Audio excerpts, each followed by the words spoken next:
clearly they want to convict Melly. And they want to convict Melly so bad, they're down to give this guy, if you don't know the whole story, this guy was the driver and the guy who helped Melly cover up, in the state's opinion, the double murder of his two other friends. They were all friends, four of them. They were in the car. The guy who was driving, Bortlen, he wasn't a part of the crime. But after Melly shot both of the niggas in the car and killed them, he then helped Melly to cover it up. He dropped Melly off at a location that Melly could get picked up and go home. And then he brought the dead bodies, which I think that's the craziest thing. To bring the dead bodies of your friends to the hospital and then lie to investigators that it was a drive-by, yo, that's crazy. Like, my nigga, that's crazy. Anyway, let's get into this a little bit. Side continue to present whatever evidence, witnesses, or testimony they'd like to do before that.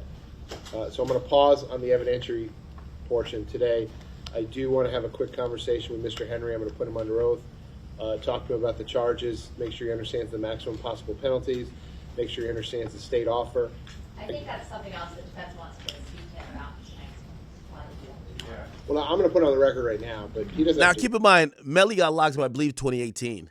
So he's been locked up for like 7 years now. And the first trial ended up in a mistrial. And he's about to go to trial for the second time, but the trial was scheduled to start this year. They push it back to next year. So, you know, he's been trying to aggressively try to get out of jail. He just hired, I believe, Drew Finland.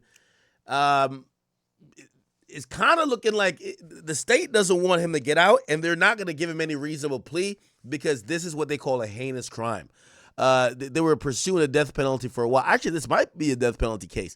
Like, you killing two people point blank range, your homies in a car. If that's what happened, that's some shit. They're trying to make sure you don't see the light of day again, right? So they're down to even give this guy a deal as long as they could get Melly locked up for life. Now, this guy's been locked up. You know, he got out on bond a couple times, but he's been locked up for a good amount of time that he'll probably get credit for. If he takes this plea, which it was supposedly is going to be 16 years, number one, he definitely has to testify against Melly. But the time that he would spend would probably be like 8 years in jail. And then he'd be free.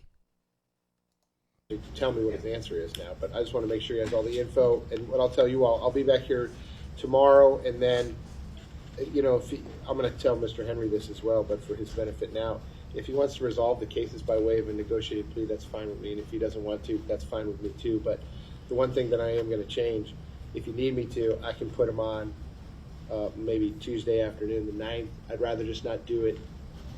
I'd rather know yes or no the day before, because there's a significant, number one, I don't want him to feel any pressure. But number two, I got 250 citizens coming in here Wednesday morning, and there's Tuesday just, afternoon is fine, Your Honor. yeah, if need be. I have a hearing at 3:30. Okay. It's fee hearings. You know, Yeah. I'm going to try to get you the details of the plea. for a mental illness. Are they giving you any medication in the jail right now? All right. How are you feeling this morning? Your head is clear? You understand what's going on? All right. So, Mr. Henry, listen, you got two cases. I'm going to go one at a time. In case number 19-1871 CF10A, right now, you're charged as follows. Counts 1 and 2 is murder in the first degree with a firearm. Those are capital felonies, which means it's a mandatory life sentence. If the jury convicts you of count 1 or count 2 as charged, that's life in Florida State Prison. I have no discretion. Count 3 and count 4 are accessory after the fact to murder in the first degree. Those are each first degree felonies. The maximum penalty for each of those is 30 years in Florida State Prison. Okay?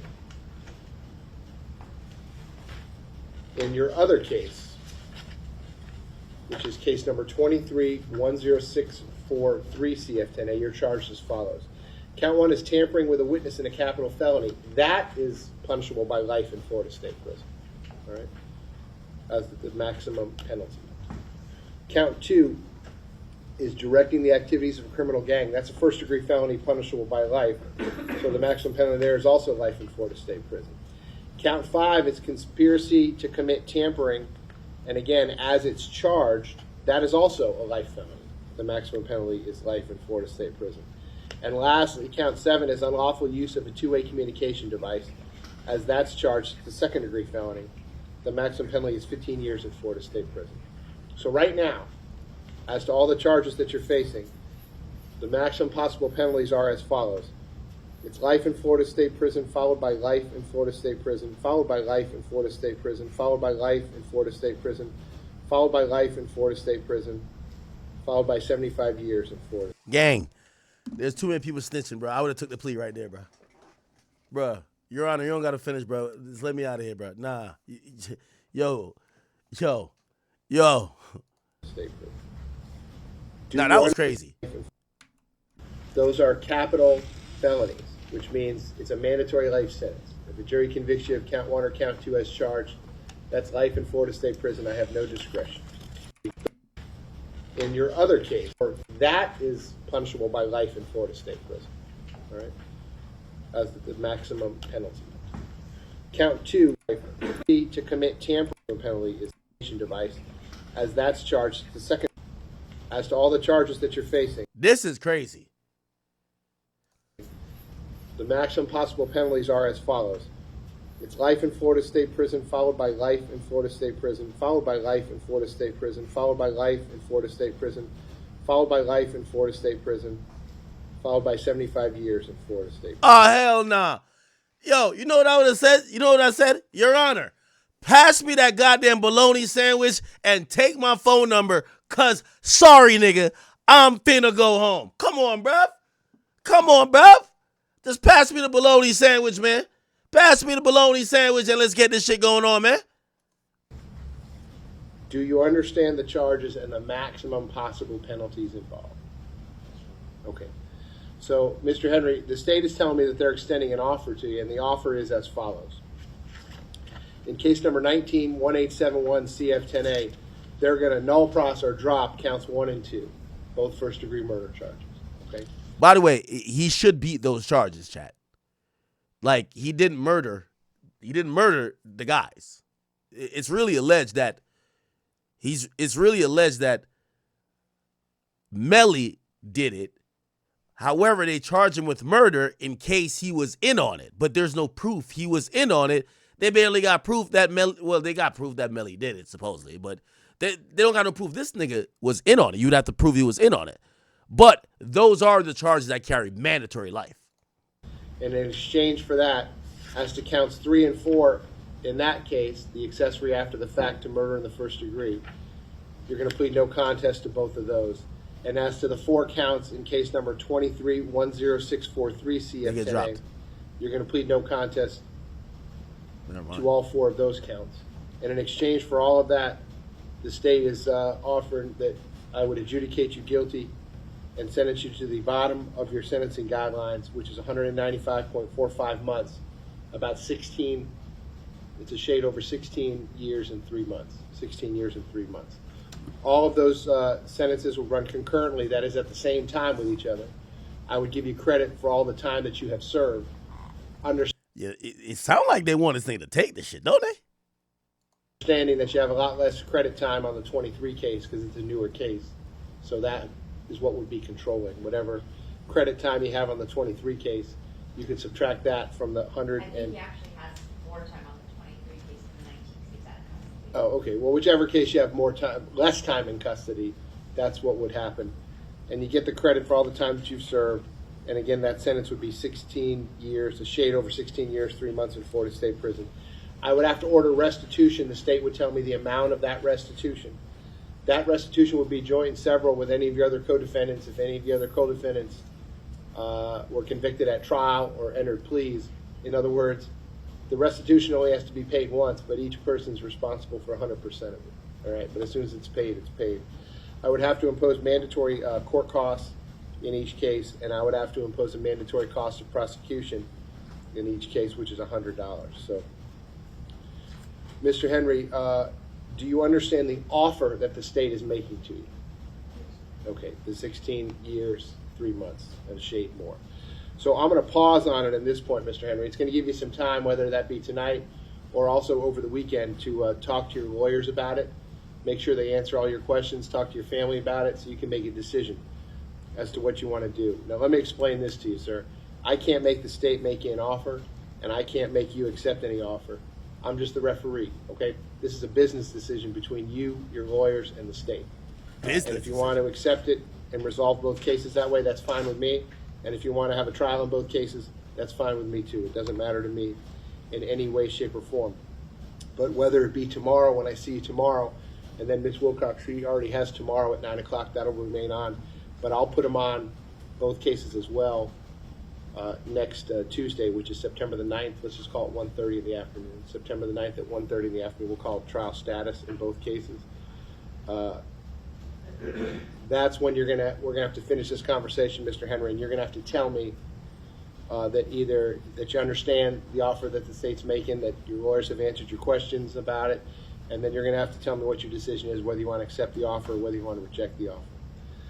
Mr. Henry, the one additional thing that I like to talk to people who are sitting in this situation that you're sitting in right now and have this conversation is as follows. Judge seemed reasonable, but I do think the judge is pushing for him to take it. You know, most, charges and cases are really resolved by plea deals. And I'm going to be honest, I don't think they have that much on him. I think they do got accessory to murder, but they have to prove the murder first. So it's not like a slam dunk. And I think they're kind of scaring him a bit. They got to prove that Melly did the murder. I don't think that he was involved in, even if we believe the state, he's not involved in the murder. So they gave him these charges to really, fuck with him. But I think he would beat those murder charges. It would be the murder charge of the two guys. I think he would beat it. But accessory to murder, I believe he would be found guilty on if they could prove that Melly did the murder. Because the state's ideology would be you help the murderer cover it up after the fact. But if they can't prove that Melly did the murder, this guy can't be the accessory to the murder they can't prove. So, it's still rolling the die a bit. Just to, he could beat this whole case. It depends on if he wants to, quote unquote, I guess, stay solid. Now, we don't hear about a cooperation type of situation. And because it's a state court, it's not as black and white as that. So this deal that exists, we don't know if there's some other arrangement that is contingent on, right? Now, clearly it looks like it's in front of the judge, so it looks like it wouldn't come with maybe any additional cooperation unless there was cooperation before. But it could have been cooperation, right? It could have been cooperation that's kind of like installed in the deal. We don't know, right? Because, again, for this plea deal to officially go, the judge has to sign off on it, but it has to be put in front of the judge after it's been accepted. And sometimes the prosecutor will be like, well, we got to see that you satisfactorily dealt with the stipulations as per the deal, which means you're going to tell.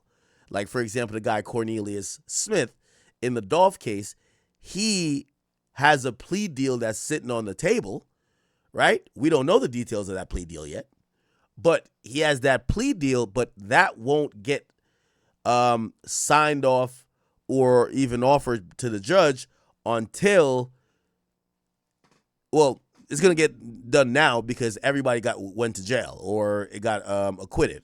Hernandez Govan got acquitted, straight drop, went to jail.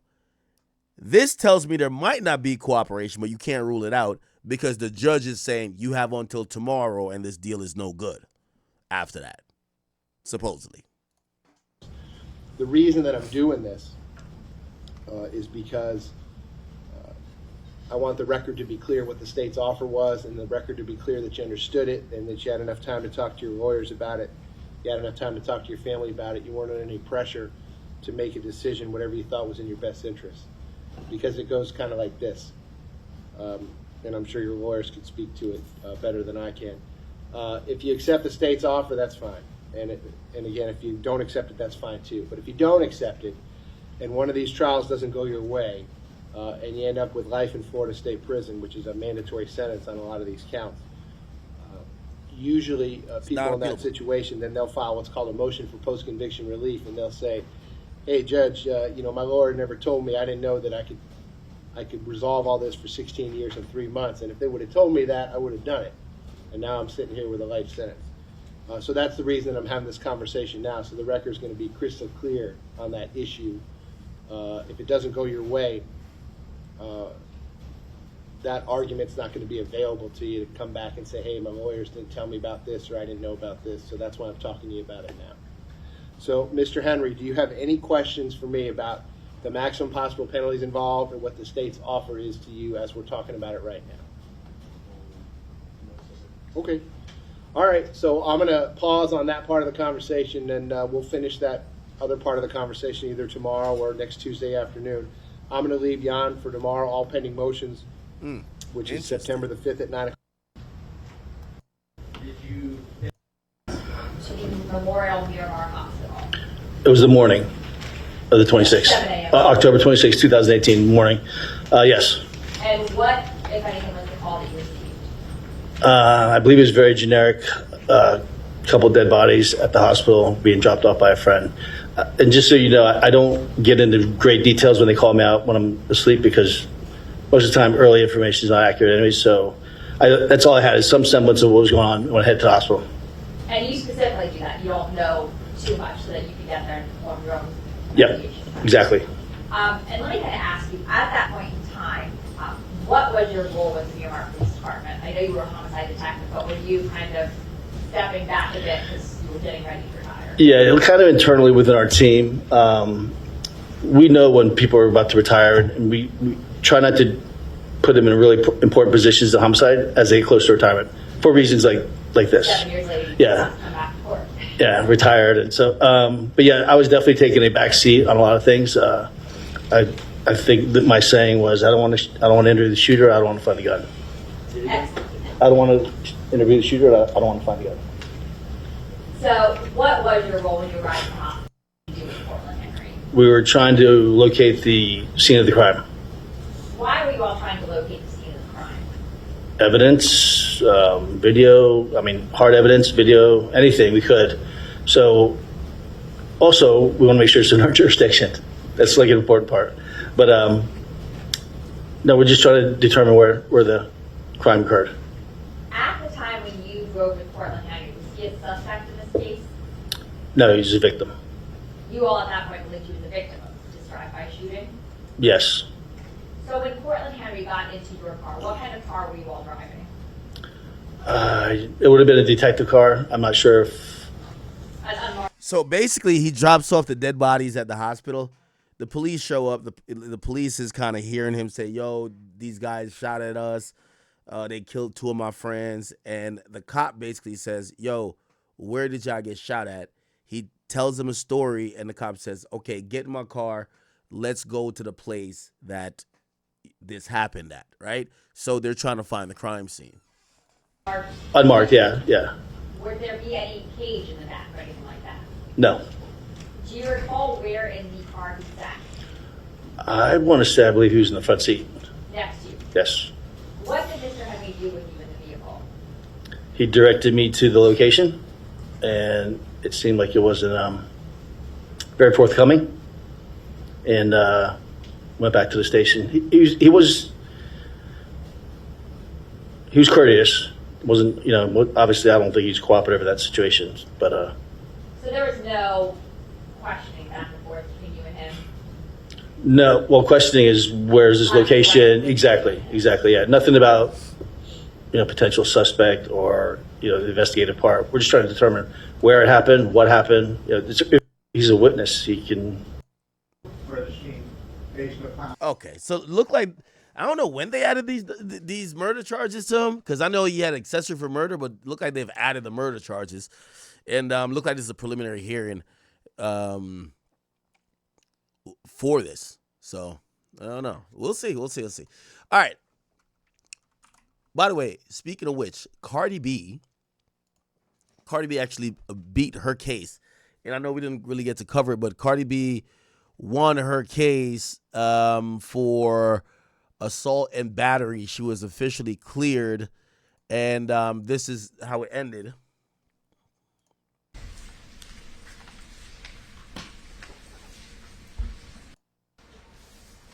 Those 1 through 50, inclusive defendant. Case number 20 STCV 07031. Verdict. We, the jury, in the above entitled case, answer the questions submitted to us as follows. Section A, assault and battery. Question 1. Did plaintiff Imani Ellis prove all of the following elements of battery? 1. Defendant Belcalis Marlenes Almanzar, Ms. Almanzar, touch Ms. Ellis in the intent to harm or offend Ms. Ellis. Number 2, Ms. Ellis did not consent to being touched. Number 3, Ms. Ellis was harmed or offended by Ms. Almanzar's conduct. And 4, a reasonable person in Ms. Ellis' situation would have been offended by the touching. Answer, no. Question 2, did Ms. Ellis prove all of the following elements of assault? Number 1, Ms. Almanzar acted with the intent to cause harmful or offensive contact with Ms. Ellis. Number 2, Ms. Ellis reasonably believed that she was about to be touched in a harmful or an offensive manner. Number 3, Ms. Ellis did not consent to Ms. Almanzar's conduct. Number 4, Ms. Ellis was harmed. And number 5, Ms. Almanzar's conduct was a substantial factor in causing Ms. Ellis's harm. Answer, no. By the way, because this is a civil trial, this is why the verdict sheet is very different, and that's why they're reading it like that. Section B, intentional infliction of emotional distress. Question 5, did Ms. Ellis prove all of the following elements of intentional infliction of emotional distress?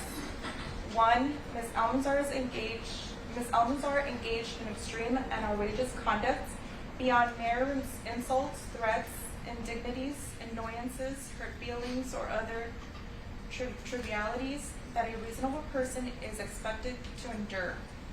2, Ms. Almanzar intended to cause Ms. Ellis emotional distress. Number 3, Ms. Ellis suffered severe emotional distress. And number 4, Ms. Almanzar's extreme and outrageous conduct was a substantial factor in causing Ms. Ellis to suffer severe emotional distress. Answer, no.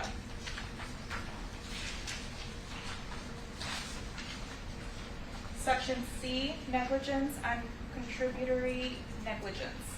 Number 8, did Ms. Ellis prove all of the following elements of negligence? Number 1, Ms. Almanzar was negligent.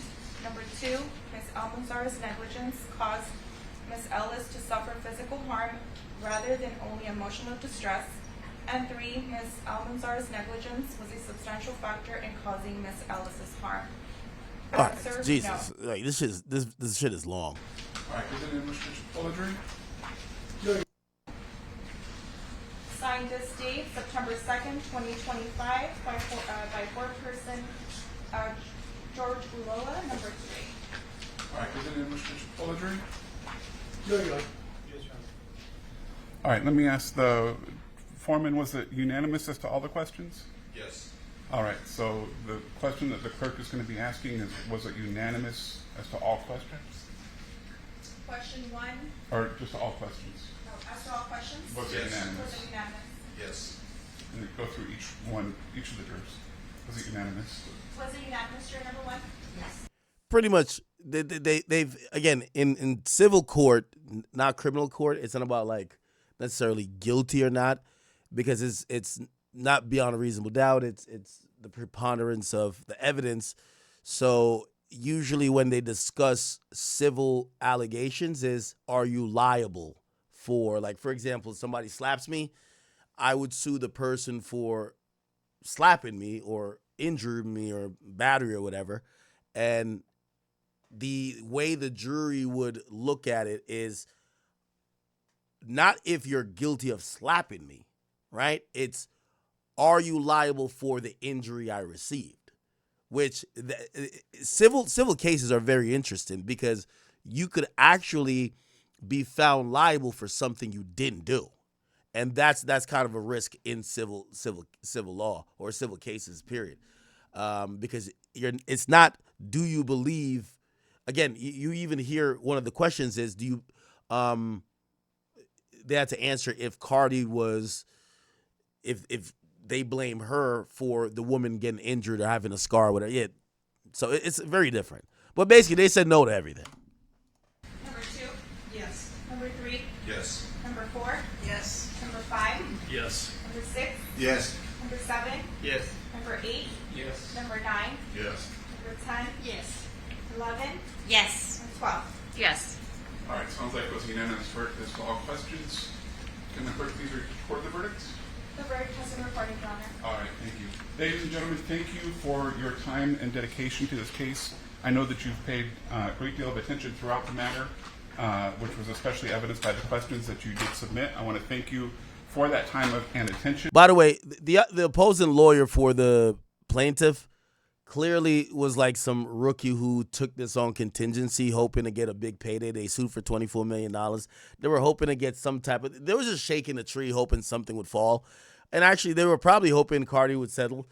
And, you know, remember I made the statement that, yo, why would Cardi even go to court? I'm pretty sure the reason why, actually, I know the reason why, because you pay one motherfucker, people start lining up with wild things because they're like, yeah, if we sue you for $24 million, and even if we get only $50,000, fuck it. We don't have $50,000. Thank you for the money. So she got to stand on business. And this was a stand on business type of thing. On behalf of my Now, in civil law, in most places, they have what's called SLAPP. I don't know if you guys ever heard what that is. SLAPP is they have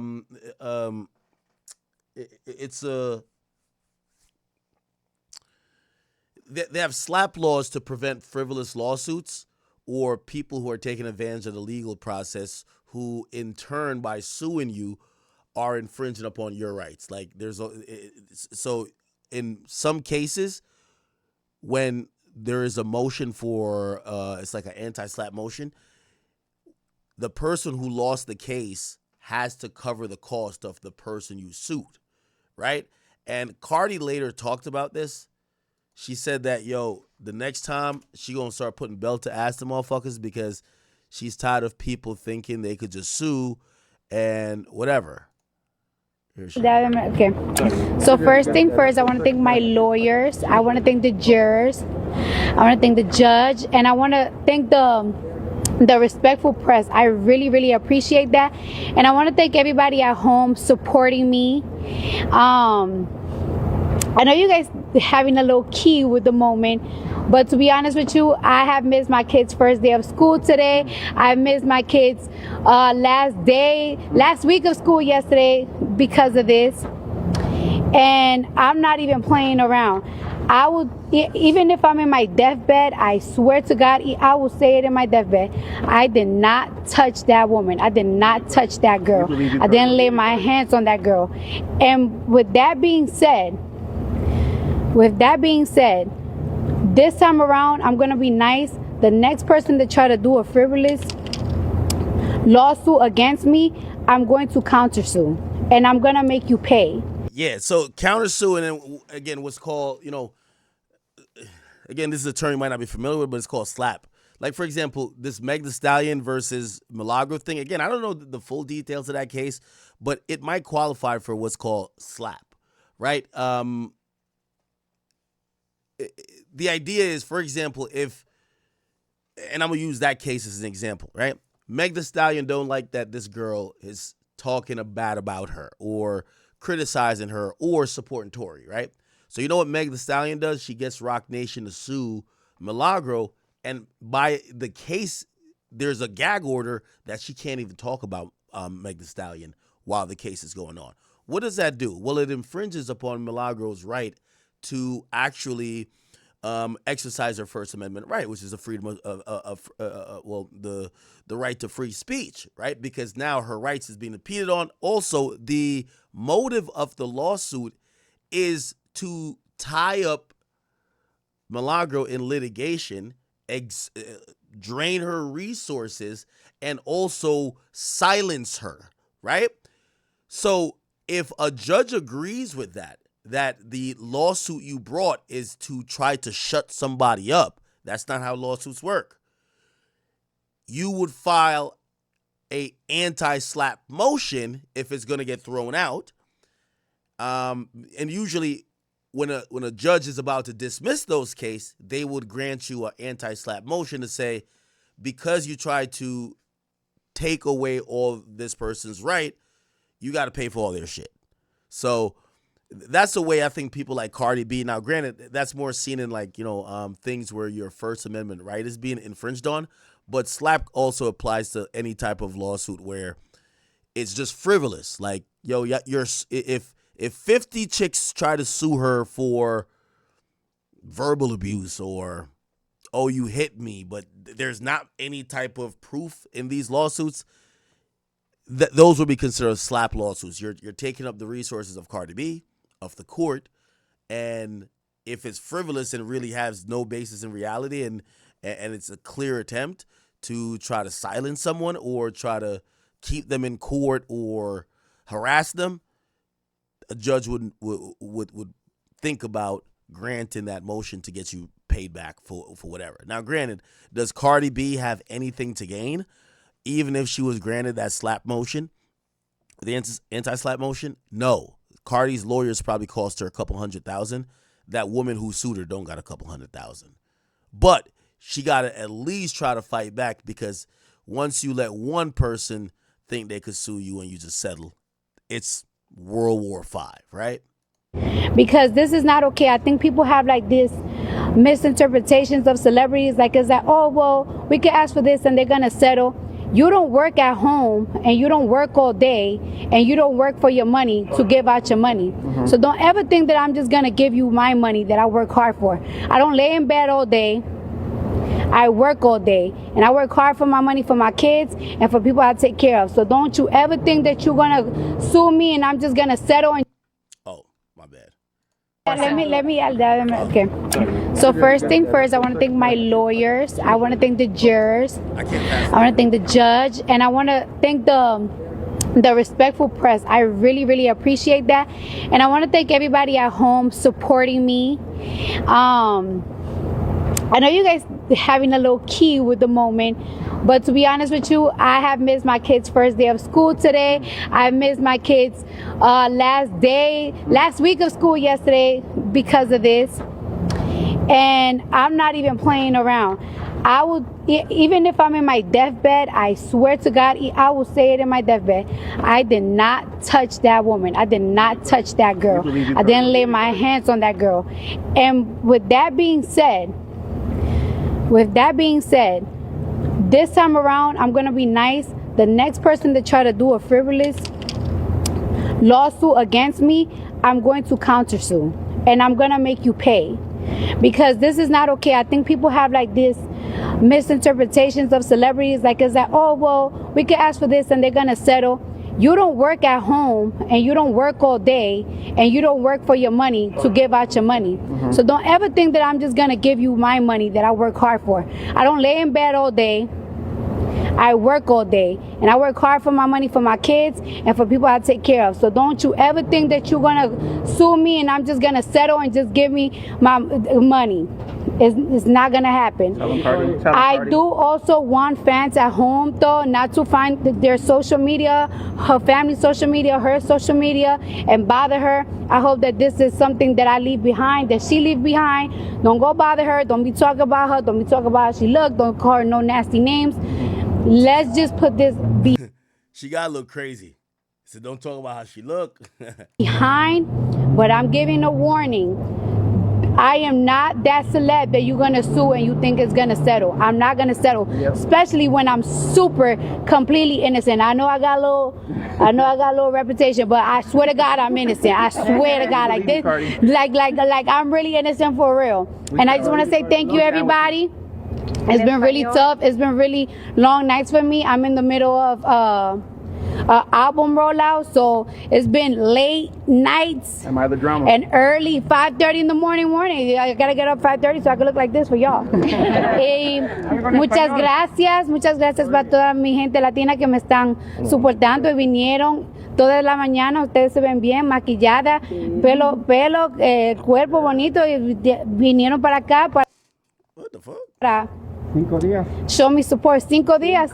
Y los hombres también. Una peluca diferente. Una peluca diferente. I'm telling you guys, when I say that my forehead is raw from changing all these wigs, raw. And yeah, thank you for the witnesses and thank you for everybody that just took their time to come out here. Let me. Okay. All right.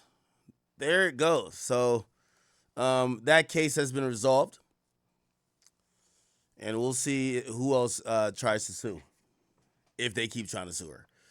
I think we played this yesterday. By the way, I don't know what's going on with Lil Baby. He's been really MIA. Lil Baby has gone missing ever since the Young Thug scandal. Interrogate. That's what we're going to call it, chat. Interrogate. Yeah. He's gone missing. He had a European tour that people said he kind of quietly postponed, and people are wondering why. They're saying all of his European dates have gotten canceled, right? And not only that, his album that was slated to drop tonight, called The Leaks, has not been released, and there's no explanation.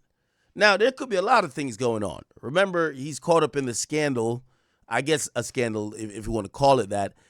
One of his best friends, Young Thug, who was supposed to be featured on the album, Young Thug is getting into it with his label owner. I could imagine that his relationship with his label owner is a little bit stressed. Not saying that would prevent the music from coming out, but something is going on. Tours canceled, album pushed back, no type of announcement. I think, let me see, Lil Baby Instagram, Lil Baby. I don't even believe that he has a update on here about when it's gonna come out. He says, I know, even though I never said the album dropping on the 15th, which, by the way, it was rumored to drop on the 15th. It never dropped. It got moved to today. It was supposed to drop an hour and a half ago. And, maybe it does drop eventually tonight or today, but it has not dropped yet, and people are wondering what's good. By the way, yes, Young Thug was going to be featured on it. That we did hear rumors that maybe he would be taken off. Not too sure if that would be because Baby wants to take him off, or maybe Young Thug is like, yo, I know right now it's hot for me, take me off. Regardless, something is going on. Tour canceled. Music didn't come out. I don't know, okay? I don't know. Hopefully the Young Thug interview I think is coming out tomorrow will give us a little bit more clarity on what's going on and maybe even tell us what's going on with Baby. But I don't know. He's going missing. He's going missing. We'll figure it out. Okay. Let me see. All right, so that didn't come out. Let me see what else is going on. Oh, wow. 59-year-old Mike Tyson is going to fight a 40-year-old Floyd Mayweather in an exhibition boxing match in the spring of 2026. This is actually surprising, but not that surprising. I think Floyd struck this deal as soon as he saw Jake Paul and Gervonta Davis do their deal, which, if you don't know, is rumored to be like a $100 million deal. Jake Paul, Gervonta. And I think that's where boxing is at right now. Boxing is at the place where, hey, why even really have to train diligently for these fights in your weight class? Like, I think people want to see him versus, Shakur Stevenson? That's his name? But Shakur is just not a household name like that. There's no pizzazz. There's no star power. So it might be a good fight. However, fuck the fight. It's about the money for these guys. And reportedly, in this $100 million fight purse, he's going to be taking home $40 million, okay? $40 million for fighting Jake Paul, and Jake Paul's going to be taking home $60 million. You see how boxing has gotten to this point where it's like, why actually do fights that, you know, would be super competitive or whatever, like, you know, they're building up these ranks and these belts. Fuck the belts and all that other shit. You know, notoriously, Floyd said this: legacy don't pay my bills. Because people were like, why don't you fight this person this time? Legacy don't pay my bills. I fight the shit that makes sense, and the shit that make dollars make a lot of sense. So Javante was getting 40. You're getting 60 million is going to Jake Paul. And as soon as Floyd sees that, you know Floyd's all about the money. Floyd goes and grabs Tyson and says, yo, let us go get our $100 million too. Okay? Me and you fighting. So now we don't know that'll probably be something. I think this one's on Netflix, the Javante one. Maybe this rolls up on the Netflix as well. And maybe they could pull the same amount of money. I think they should be able to pull more, honestly. They should be able to pull more. So Floyd, once again, figures out a way how to get an astronomical bag while people think that he's broke or whatever the case is. Clearly, he ain't that broke, all right? Clearly, he ain't that broke. He posted up, it says, I fear no man but God. Let's get it. 2026, it says signed. Right now, it just says Mike Tyson Promotions and Mayweather Promotions. There's no promoter in this. They don't need one. And we'll just see what platform this kind of comes out on, right? It's a special exhibition. By the way, if Floyd loses, doesn't affect his record. If Mike loses, I don't even think they care about a winner and a loser particularly. I think we just want to see both of these guys. And this is almost like a paper. It's like a fantasy matchup. Obviously, they're past their prime, but it's a fantasy matchup. You would never see this regularly because this is a heavyweight, and I believe he's a is it just a lightweight? I think it's a heavyweight. So Cardi B is currently in court right now for allegedly saying rude things to this lady and scratching her on the face. What Axe said is 100% true. Cardi should just gave this lady 75K and call it a day, bro. Like, now you're gonna have to spend weeks in court. Every day Cardi goes to court, she has a new look. Cardi said she spends $3 million a month. On what? I don't know. It might be real estate, it might be I don't know what, but I'm hoping she makes. You spend $3 million a month, I hope she at least make 4 back. So, hey. And by 4, I mean 4 million in profit, so 7 million a month in profit. But hey, it's your boy Big Act News. Very, very crazy. Make sure you like, comment, subscribe, and let me know what you think is gonna happen in this case.